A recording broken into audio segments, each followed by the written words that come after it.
नमस्कार साथियों, N V Sanskrit classes में आपका हार्दिक स्वागत और हार्दिक अभिनंदन करती हूँ।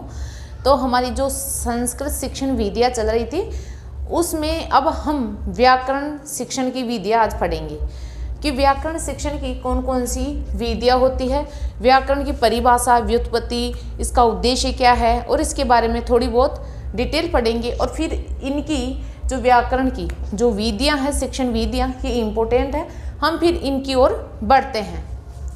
तो देखो, बच्चों का कमेंट आता है कि मैम अक्सर छोटे दिखते हैं। भाई मैं खुद चेक करती हूँ, है ना, तो ज़्यादा छोटे तो नहीं दिखते हैं, है ना। लेकिन फिर भी आपको अगर जिसको दिक्कत है तो आप फ़ोन को टेढ़ा करके स्क्रीन को बढ़ा कर देख लीजिए। और फिर भी आपको दिक्कत है तो मैं थोड़े मोटे लिख दूंगी, ठीक है। अब आप तो खुश हो ना कि अब थोड़े मोटे और लिख दूंगी। भाई अब तो खुश हो ना आप, ताकि आपको स्पष्ट दिख सके। एक बच्चे का कमेंट ये था कि नोट्स कहाँ से मिलेंगे। तो ये जो मैं दे रही हूँ ये नोट्स ही तो है, इनके ही तो नोट्स बनाने हैं, यानी कॉपी में इनको उतारना है और फिर इनको याद करना है। इनको ही तो नोट्स बोलते हैं बेटा, है ना। तो ये नोट्स ही दे रही हूँ मैं। नोट्स मेकिंग पैटर्न पर आधारित क्लास है। आपको जो मैं दे रही हूँ इसको कॉपी में लिख लेना है, याद कर लेना है ना। ये नोट्स ही है।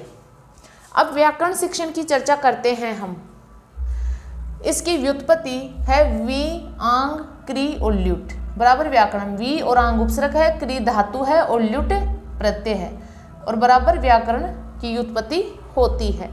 इसकी परिभाषा है व्याक्रियन्ते व्युत्पादन्ते शब्दा अनेनिति व्याकरणम। व्याकरण को भाषा का प्राण कहा जाता है। भाषा का प्राण किसे कहते हैं तो व्याकरण को। व्याकरण को वेद रूपी पुरुष का मुख कहा गया है। ये कई बार क्वेश्चन बना हुआ है कि वेद रूपी पुरुष का मुख है व्याकरणम। मुखम व्याकरणम स्मृतम, है ना। तो ये बीच वाला गायब कर देते हैं और मुखम स्मृतम, और ऑप्शन में व्याकरणम शास्त्रम संस्कृतम ये दे देते हैं। तो मुखम व्याकरणम संस्कृतम, ये इंपॉर्टेंट लाइन है। फिर है अंग्रेजी विद्वान स्वीट ने व्याकरण को भाषा का विश्लेषण कहा, यानी व्याकरण भाषा का विश्लेषण है, ऐसा अंग्रेजी विद्वान स्वीट ने कहा है। संस्कृत व्याकरण के त्रिमुनि हुए हैं, ये इंपॉर्टेंट है। जब हम इत संज्ञा पढ़ते हैं, है ना, संज्ञा प्रकरण पढ़ते हैं, तब भी हम इन त्रिमुनियों की चर्चा करते हैं, ये इंपॉर्टेंट है। तो त्रिमुनि कौन कौन से हैं?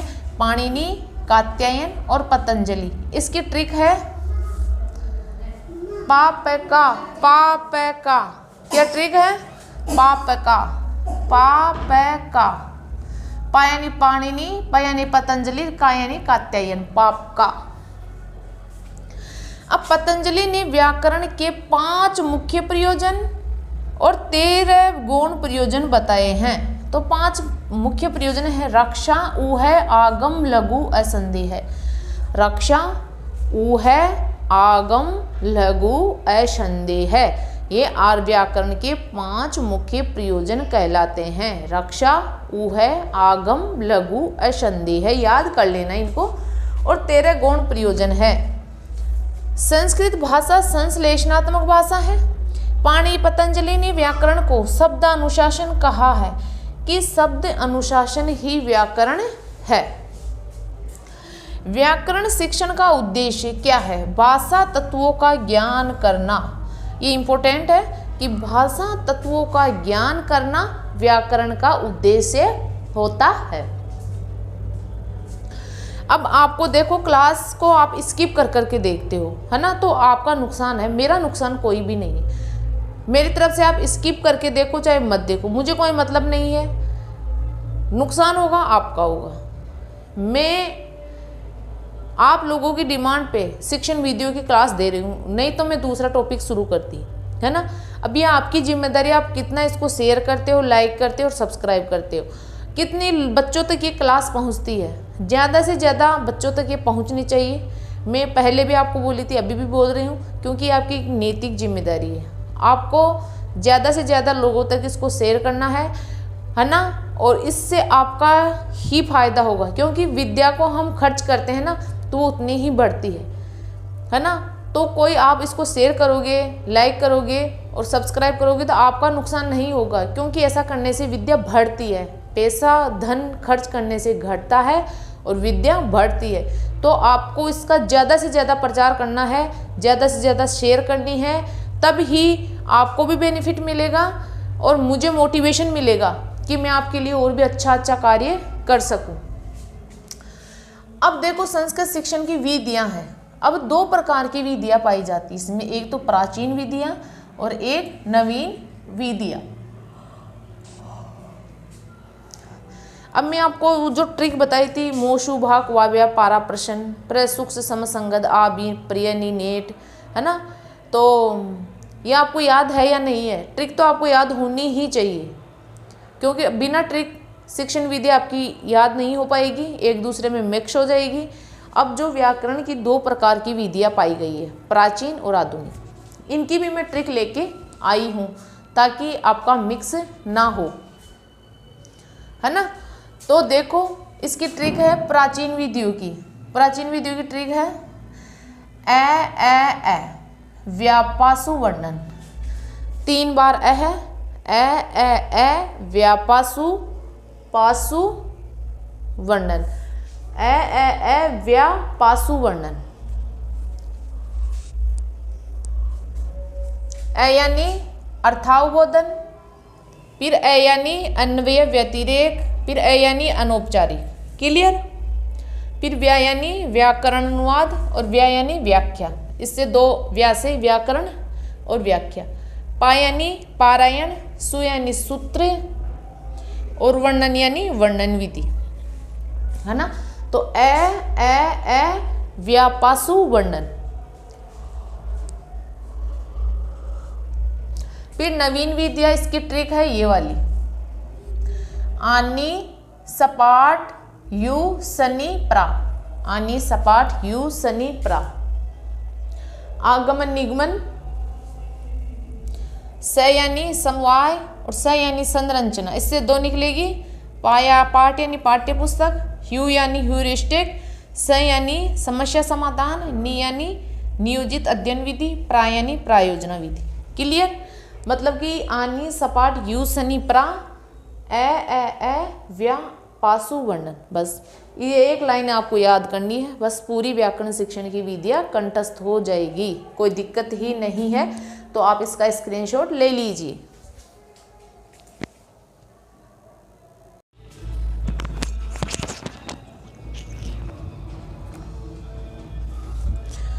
अब की बार तो बहुत मोटे अक्षर लिखी हूं मैं, अब तो आपको स्पष्ट दिखाई दे रहा होगा। अब है सूत्र विधि, अब इनकी हम डिटेल पढ़ लेते हैं। सूत्र विधि, तो सूत्र विधि, ये इस विधि में जो शिक्षण सूत्र काम में लिया जाता है वो होता है सामान्यात विशेषम प्रति। इस शिक्षण सूत्र के अनुसार ये चलती है। ये उच्च स्तर हेतु उपयोगी, यानी जो निम्न स्तर है, प्राथमिक स्तर पर उपयोगी नहीं है, यानी बड़े बच्चों के लिए ये उपयोगी होती है। और घटे समुद्र पूर्णम, इसको तो इम्पोर्टेंट लगा लो आप, ये क्वेश्चन यहाँ से कई बार बना हुआ है। घटे समुद्र पूर्णम नियम पर आधारित कौन सी विधि है? तो सूत्र विधि। अब सूत्र के 6 भेद है, ये भी इम्पोर्टेंट है ना, इसको भी इम्पोर्टेंट लगा लो। संज्ञा, परिभाषा, विधि, नियम, अतिदेश, अधिकार, ये सूत्र के 6 भेद होते हैं। फिर है पारायण विधि। कौन सी विधि? पारायण विधि, यानी वैदिक मंत्रों का सस्वर पाठ करना ही पारायण कहलाता है। ये पाणिनि के समय प्रचलित थी। इसमें कंठस्थीकरण व रटने पर बल दिया जाता है पारायण विधि में। फिर है अर्थावबोध विधि। अर्थावबोध विधि, ये यास्क के निरुक्त में अर्थ अवबोध स्पष्टीकरण दिया हुआ है। जैसे पाणिनि के शब्द प्राकतन, भाषण और सम्यक बोध, जिज्ञासावर्ती आदि के द्वारा अर्थावबोध बताया है। और अन्वय व्यतिरेक विधि, तो अन्वय का अर्थ होता है प्रकृति और व्यतिरेक का अर्थ होता है प्रत्यय आदि। इसके प्रवर्तक कौन है? पतंजलि। फिर है आपकी व्याख्या विधि। व्याख्या विधि, इसका उद्देश्य होता है भाव स्पष्ट करना, काठिन्य निवारण और अर्थ विस्तार। व्याख्या के 6 अंग होते हैं। सूत्र के भी 6 भेद होते हैं और व्याख्या के भी 6 भेद होते हैं। अब देखो कौन कौन से होते हैं। पदच्छेद, पदार्थोक्ति, विग्रह, वाक्य योजना, आक्षेप और समाधानम, ये 6 भेद व्याख्या के होते हैं। तो आप इसका स्क्रीनशॉट ले लीजिए।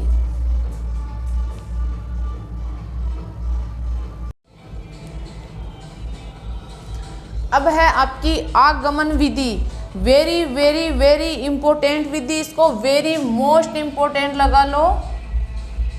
अगर व्याकरण शिक्षण में से क्वेश्चन बनते हैं विधियों में से, तो आगमन और निगमन इन दोनों विधियों से ही क्वेश्चन बनते हैं। इनके अलावा आज तक व्याकरण शिक्षण में कोई क्वेश्चन नहीं बना है। तो इसको आगमन विधि और आगे जो निगमन विधि बताऊंगी, दोनों को रट्टा मार लेना, रट लेना। याद नहीं हो तो रट लेना, उसको छोड़ना मत। अब आगमन विधि, इसके प्रवर्तक है पतंजलि। सर्वप्रथम प्रयोग पतंजलि ने महाभाष्य में किया था। यह उदाहरण से नियम की ओर शिक्षण सूत्र पर आधारित है। यह क्वेश्चन कई बार 2nd ग्रेड में पूछा हुआ है, आपके 3rd ग्रेड में पूछा हुआ है कि उदाहरण से नियम की ओर कौन सी विधि चलती है, तो आगमन विधि निम्न स्तर हेतु उपयोगी है।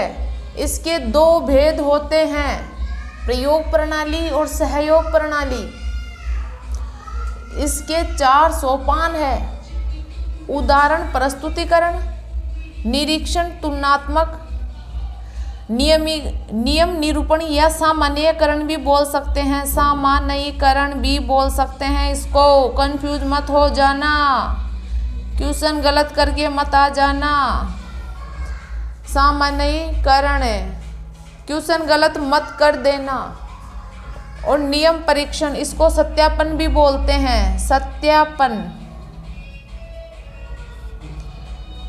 फिर अभी इसमें कौन कौन से शिक्षण सूत्र काम में लिए जाते हैं, तो देखो इसमें उदाहरण से नियम की ओर, विशिष्ट से सामान्य की ओर, ज्ञात से अज्ञात की ओर, प्रत्यक्ष से प्रमाण की ओर, स्थूल से सूक्ष्म की ओर और मूर्त से अमूर्त की ओर इसमें शिक्षण सूत्र काम में लिए जाते हैं। तो आप इसका स्क्रीनशॉट ले लीजिए।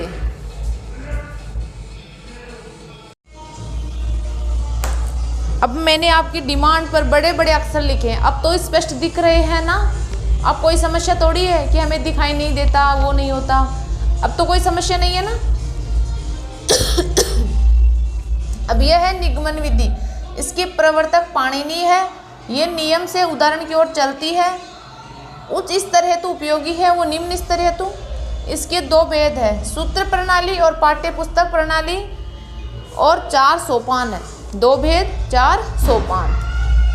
4 सोपान है, नियम बोधनम, नियम स्पष्टीकरणम, नियम परीक्षणम और सत्यापन। ये 4 इसके सोपान है। अब इसमें कौन कौन से शिक्षण सूत्र काम में लिए जाते हैं उनकी हम चर्चा करते हैं। इसमें देखो नियम से उदाहरण की ओर, सामान्य से विशिष्ट की ओर, प्रमाण से प्रत्यक्ष की ओर, अज्ञात से ज्ञात की ओर, सूक्ष्म से स्थूल की ओर और अमूर्त से मूर्त की ओर, इन शिक्षण सूत्रों का अनुसरण किया जाता है। अब एक चीज आपके समझ में आई होगी, आगमन विधि और निगमन विधि। या तो आप आगमन को याद कर लेना या निगमन को, दोनों इंपॉर्टेंट है। लेकिन आगमन की उल्टी यानी विपरीत विधि निगमन है ना। शिक्षण सूत्र इस जो आगमन में चलते हैं उदाहरण से नियम की ओर, इसमें चलेंगे नियम से उदाहरण की ओर, यानी उल्टी है। उसको याद करोगे तो इसको अपोजिट याद कर लेना, अपने आप हो जाएगी। या इसको याद कर लेना, वो अपने आप याद हो जाएगी, है ना। तो दोनों में अपना टाइम वक्त मत गंवाना, एक दूसरे की अपोजिट है। उसको याद करोगे तो ये अपने आप हो जाएगी, इसको करोगे तो वो अपने आप हो जाएगी। आप इसका स्क्रीनशॉट ले लीजिए।